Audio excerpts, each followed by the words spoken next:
হঠাৎ করে আমার বাবুর বাবা বাড়িতে আইলো। তারপরে কয়, "কি রানতেছো?" আমি বললাম, "আজকে ডাইল ভাত রান্ধি। কালকে মাছ খাইছি। আজকে মাছ খাইতে খাইবার ইচ্ছা করতেছে না।" তো বললে, "তাহলে মায়ের মতন মুসমুসে আলু ভাজা কইরোনি।" তারপরে আমি চিন্তা করলাম, মায়ের মতন মুসমুসে আলু ভাজা হ্যারকম মতো তো কাটতে পারি না। তারপরে যে কোনো রকমে কাইট্টা লইছি, কাইট্টা লইয়া নুন জলে ভিজায় থুইছি।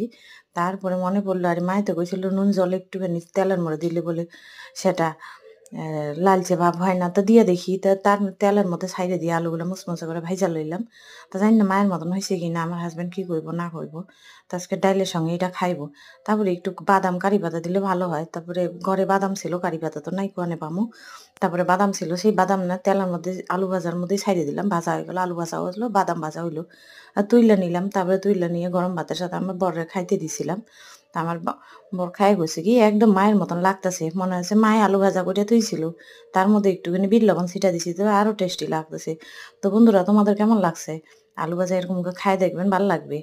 তো আবার নিয়ে আসবো নি আরো অন্যরকম ভাজি পুরি নিয়ে। ঠিক আছে? চলো, টাটা।